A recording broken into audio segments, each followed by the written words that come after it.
इस भक्त ने क्यों उठा ली थी मां काली पर तलवार। प्राचीन काल से लेकर अर्वाचीन काल तक इस धरती पर भगवान ने अनेक ऐसे भक्त हुए हैं जिनके जीवन की कहानी पढ़ने पर आप अंदर तक हिल जाएंगे। उनके जीवन की घटनाओं का अगर विश्लेषण किया जाए तो नास्तिकों को भी आस्तिकता की बातें समझ में आने लगती है। आधुनिक युग में भी एक ऐसे ही भक्त हुए हैं, वो कोई और नहीं, वे रामकृष्ण परमहंस के नाम से जाने जाते हैं, जिनके सबसे प्रमुख शिष्य स्वामी विवेकानंद ने अपने तप और ज्ञान का परचम पूरे विश्व में लहराया था।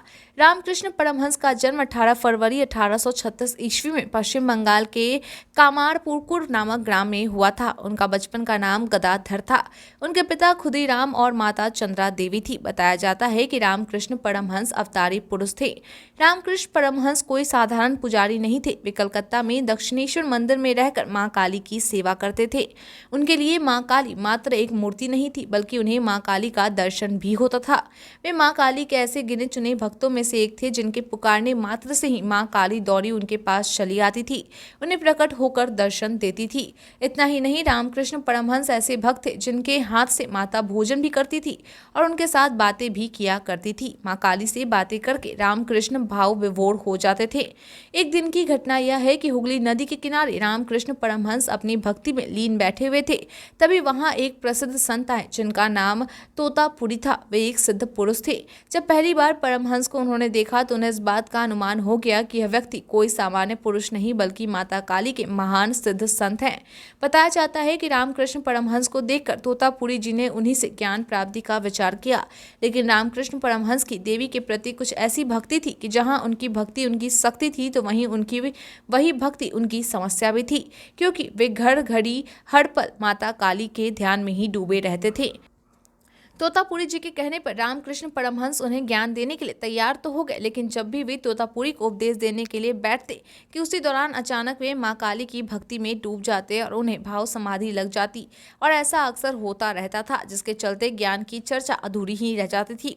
जब रामकृष्ण पर बार बार काली की भाव समाधि में जाने लगे, तोतापुरी क्रोधित हो गए। उन्होंने नाराज होकर रामकृष्ण को कठोर बातें कहने लगे।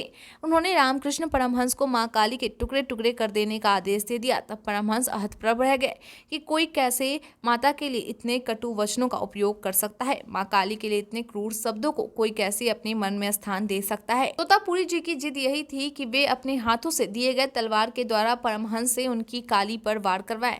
सच यह है कि ऐसा करने के पीछे तोतापुरी का यह लक्ष्य था कि परमहंस जी काली की भक्ति में डूबे रहकर असली ज्ञान से वंचित हो रहे हैं, जिससे उन्हें निजात दिलाना जरूरी है। ऐसे बने थे परमहंस। वस्तुतः रामकृष्ण परमहंस एक ऐसे साधु थे, वे काली के ऐसे अनन्य भक्त थे कि उन्हें माता काली के सिवा कुछ सूझता ही नहीं था। हर घड़ी में ध्यानावस्था में रहने के कारण वे अपनी जागरूकता से दूर होते जा रहे थे, जिससे पुनः जागृत करने के लिए ही तोतापुरी उनसे ऐसा कठोर कार्य कराना चाहते थे।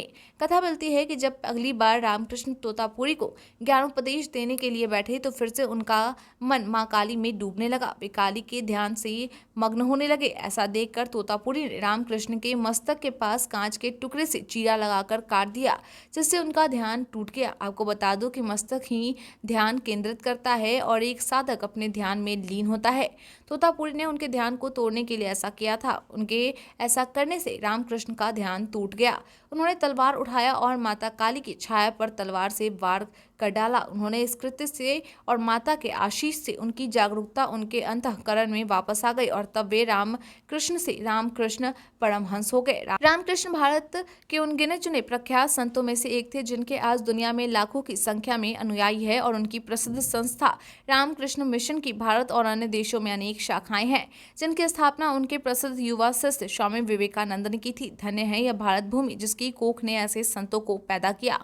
बोलिए भारत माता की जय, माता काली की जय, रामकृष्ण परमहंस की जय, स्वामी विवेकानंद की जय। ऐसा ही अनेक साधु संतों की रोचक बातों को जानने के लिए हमारे इस चैनल को अभी सब्सक्राइब करें। तब तक के लिए धन्यवाद।